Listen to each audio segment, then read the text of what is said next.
Well, I'm John Clark. I'm running as a write-in candidate for the First Ward seat, First Ward City Council seat. For 44 years, I believe I've lived in Columbia, and for 40 of those years, I have lived in what is now the First Ward on campus or on North 9th Street. And for the past 20 years, I have been advocating largely through the North Central Columbia Neighborhood Association for the interests of First Ward residents and in particular Central City residents.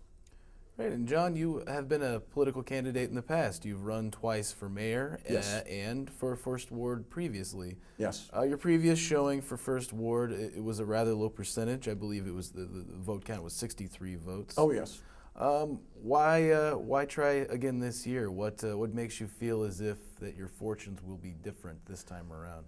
Well, I guess two things. At the time I ran before, right up until almost the beginning of January, I had planned an all-out campaign. I'd saved up comp time at work, all this kind of stuff. And I worked for KOPN as their financial officer. And two important, of the 5 staff, really, 2 of them left. And it was a real shock. And it was a real blow. And so, then shortly thereafter, the general managers, frankly, his father died and some other personal, and literally just hit him very hard. So he really was not there. There were personnel changes that occurred and so I'm there kind of holding the fort with the volunteers. And we kept things kind of going. I'm not even sure I made a conscious decision. I stayed on in the race, but I went to the candidate forums, but I was spending 50, 60 hours a week trying to just maintain, and I think successfully so. But it meant that I did not remotely run the race I wanted to in 2008. And what led you to try again this year? Well, there were several things. First of all, I thought some other people were going to run, including my past campaign manager. I didn't want to run against her, but as things developed, I knew this was a cusp year. This next year we're going to make the new comprehensive plan work. We're really going to do the robust and vigorous analysis and assessment for land use and a number of other key things. So I thought we'd have a real competitive race in the First Ward, and I've continued to work from the outside with people who are in office, out of office, on these issues. I wasn't exactly sure what would happen. We had several votes where the council came together and stood on policy. Now that was invigorating and a surprise. Of course, this all came after the filing deadline. And so I ended up looking and saying, especially with a couple of the votes that went the way, that were not policy-based, I said, we need a reliable 4th vote for that kind of role, that kind of planning. Because I have faith that we can dig ourselves out of, but it's going to be the policy stuff leading the way and the council leading, and then asking an awful lot, frankly, a lot more from the staff. Quite capable, but we've never asked them for what we really need them to do. So that's what I did. I took a big, deep breath. I said, I've had a lot of name recognition. I've advocated from the outside. I can do much more at this crucial time, being on the council, than just advocating. And so I decided to throw my hat in the ring and see whether enough people remembered and would write me in.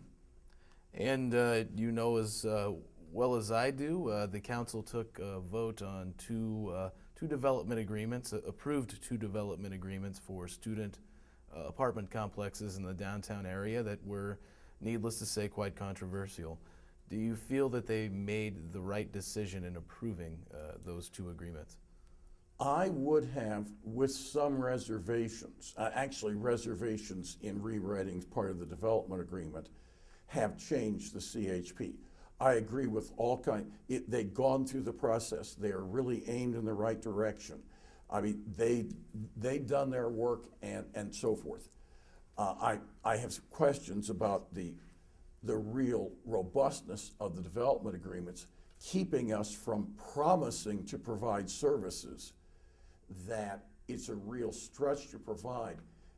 But once we've promised them, that once we promise to connect and connect, then we're gonna have to, and the council would be put in an extremely difficult position if we didn't get the votes for various kinds of things. That really, ultimately, I believe the council would vote for those. For the second one, the Opus one, actually, no, I would not have voted for that at all. I believe that what the city manager did by applying and implementing the policy in Chapter 4 of Columbia Management, there shall be a sufficiency of resources before we move.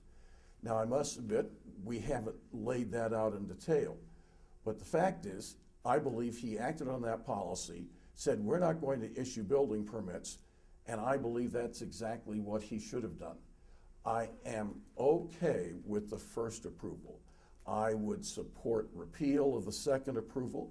If I am elected to the council, I will raise the issue, because when something is passed for a certain period of time, the members of the council who voted for something can ask for a reconsideration. Now, I've not delved into this too high.